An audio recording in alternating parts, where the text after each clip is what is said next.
at-talaqu al-muharram, talaka iliyoharamishwa,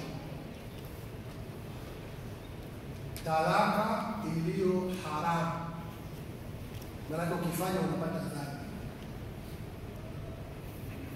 Anasema yahrumu ala rajul, ni haramu kwa mwanamume wa Kiislamu, talaqu mar'atihi, kumwacha mke wake, fi zamani al-haidh, wakati mwanamke yuko kwenye hedhi, ni haramu. Wewe una hasira, lakini ukitaka kuacha lazima ujue mkeo yuko kwenye hedhi au hayuko kwenye hedhi. Ni haramu kumwacha mwanamke yuko kwenye hedhi.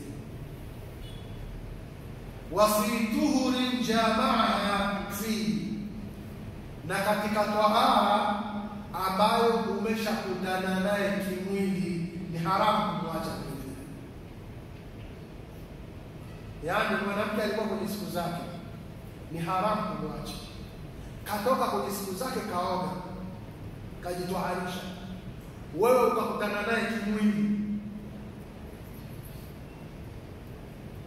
si umekutana naye kwenye tahara, ni haramu kumwacha kwenye hii tahara uliyokutana naye kimwili, mpaka aende tena kwenye siku zake, akoge tena, atoke kwenye zile siku, kapata tahara. Ile tahara kabla hujamgusa ule ndio unatakiwa kumwacha. Ndio tunafanya au sisi tunakumbuka? Sisi tunakumbuka tu. Sheria hii ni sheria ya dini yetu. Kwa hiyo yahrumu ala rajul, ni haramu kwa mwanaume, talaqu mraati, kumwacha mkewe, fi zamani al-haidh, katika wakati wa hedhi, ni haramu. Wa fi tuhurin jamaa fi, na katika tahara ambayo tayari ameshakutana naye kimwili. Ni kauli Taala, tunasema haya kwa ushahidi huu. Ya ayuha nabii, Mwenyezi Mungu anasema ewe mtume. Unaona tamko limemwendea mtume, na mtume wala hawezi kufanya mambo haya, lakini ni kuonyesha kwamba hili ni jambo kubwa. Idha talaqtumun nisaa, itakapotokea mmewaacha wake zenu, fatalliquhunna liiddatihinna, angalia mwongozo, waacheni katika muda wao, muda ambao tahara ambayo hamjawagusa, ndio muda wa kuacha. Fatalliquhunna liiddatihinna, waacheni hao wake katika muda wao, katika tahara ambayo hamjawagusa.